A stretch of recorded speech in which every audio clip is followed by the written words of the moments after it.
अस्सलामुअलैकुम अज़ीज़ तुलबा। School based assessment 2024 final term grade 7 history and geography जोग्राफिया तरीक़ का पेपर 26 सवाल आपके साथ सिर्फ शेयर करने हैं। इंशाल्लाह आपके सारे सवाल जो है ना, मतलब 52 मार्क्स का पेपर इन्हीं 26 सवाल से आएगा। तो चलते हैं पहले सवाल की तरफ। पहला सवाल है, डैम किस तरह से दरिया और इसके माहौल पर असरअंदाज होते हैं। तो सिर्फ 3 पॉइंट इसके लिखने हैं। पहला, डैम आबी हयात को महदूद कर सकते हैं। दूसरा, वो दरियाओं की रफ्तार को कम कर सकते हैं। तीसरा, वो इंसानी रिहाइशगाह में खलल डाल सकते हैं। दूसरा सवाल है, डेल्टाई इलाका की अहमियत बयान करें। डेल्टाई पानी को फिल्टर करने के तौर पर इकोसिस्टम की खिदमात फराहम करते हैं। वो पैदावारी सलाहियत की आला सतह के लिए अहम है। वो जंगी हयात के लिए भी पुरकशिश हैं और पौधों की नशोनुमा और खुराक की दस्तयाबी में इजाफा करते हैं। तीसरा सवाल है, मिली जुली ज़राअत से क्या मुराद है।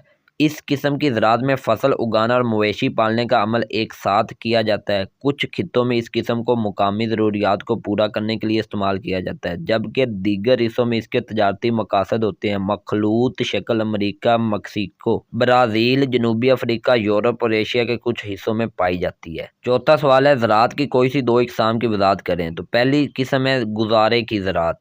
ज़रूरी ज़राअत में साबका लोग अपनी और अपने ख़ानदानों का पेट पालने के लिए काफ़ी ग़िज़ाई फसलें उगाने पर तवज्जो देते हैं। इस किस्म की ज़राअत जनूबी एशिया, जनूब मशरक़ी एशिया और चीन वगैरह में राइज है। और दूसरी मिली जुली ज़राअत ऊपर मैं आपको पहले ही बता चुका हूँ, वही आपने यहाँ पे भी लिख देनी है। पाँचवा सवाल है, कुदरती गैस के बारे में। तो ये इसका जवाब आपके सामने लिखा हुआ है, ठीक है। कुदरती गैस यहाँ से लेकर इस्तेमाल होती है।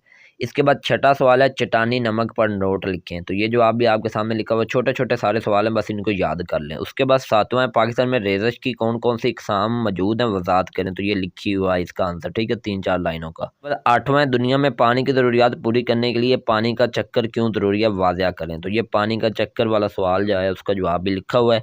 और ज़मीन के 71% हिस्से पर पानी मौजूद है। इसके बाद नौवां सवाल है, बस्तियों की इकसाम के नाम लिखें। तो आपके सामने है, मार्केट टाउन, कानकुन्नी टाउन, सनहती टाउन, बंदरगाही शहर, सर्विस सेंटर, मजहबी या सकाफती शहर, इंतजामी मरकज़ और तफरी मुकाम। 10वां सवाल है, बस्तियों की दर्जाबंदी बयान करें। छोटा गाँव, गाँव, कस्बा, शहर, मेट्रोपोलिटन शहर, बहुत बड़ा शहर। 11वां सवाल है, कानकुन्नी की 5 इकसाम के नाम लिखें। तो पहला है हैंड पेनिंग माइनिंग, उसके बाद दूसरा है शाफ्ट टिनल कानकुन्नी, तीसरा है ओपन पिट कानकुन्नी, चौथा है इडियट टिनल कानकुन्नी और पांचवा ड्रिल कानकुन्नी।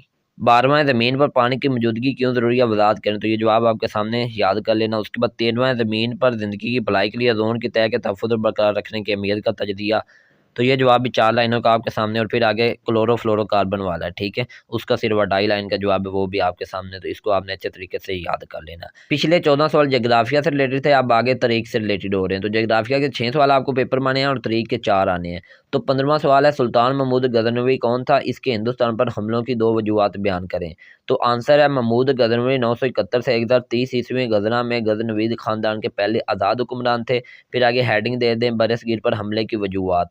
पहली है, गजनी को वस्ती एशियाई सियासत में एक ताकतवर कुव्वत बनाना, और दूसरी है, अपनी सल्तनत को वस्त एशिया के बड़े हिस्से तक फैलाना। उसके बाद 16वां, दिल्ली सल्तनत के ख़ानदानों की फ़हरिस्त बनाएं।